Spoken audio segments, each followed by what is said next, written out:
Betty on the line in Salt Lake. Betty, you are on with Senator Lee. Hi, Senator Lee. Hi, Betty. My question has to do with the infrastructure.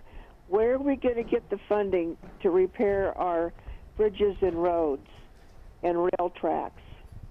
Okay, great question, Betty. So currently we have a federal gasoline tax of 18.4 cents per gallon. This is, of course, supplemented by state and local gasoline taxes, which are actually more than that. The federal gasoline tax was created back in the 1950s, back during the presidential administration of Dwight D. Eisenhower. Its stated purpose at the time was to create an interstate highway system. That was the whole reason why we needed a federal gasoline tax. We understood that local projects, local surface streets, would be funded by states and local governments.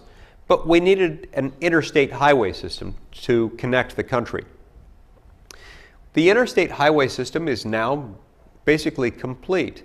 And what we need in order to maintain the interstate highway system, including the bridges that connect it, including the things that go along with it, the on-ramps, the off-ramps connected to our interstate highway system, all we really need to undertake that part of it is about 4 cents per gallon.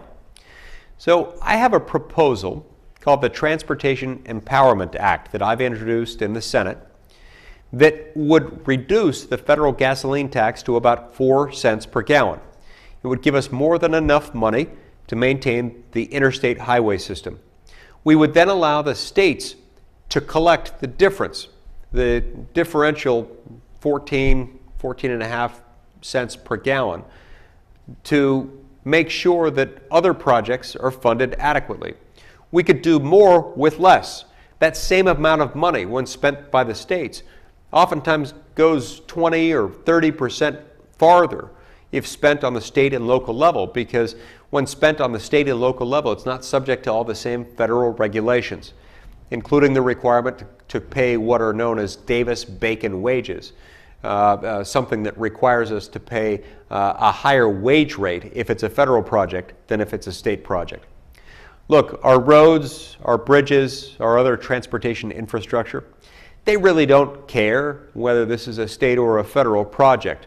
But what really matters is that people care. People care that these projects get completed, that they get completed on time, that they get completed within the budget allocated for them or under budget. And all of that becomes more possible when we allow more of the money to remain locally and to be spent locally. That's why we need to pass the Transportation Empowerment Act.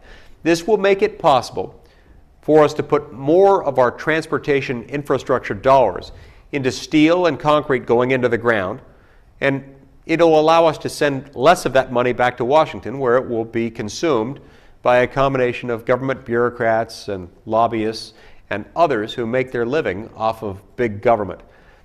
It's ideas like these that will help connect more people, help more people live closer to where they need to work.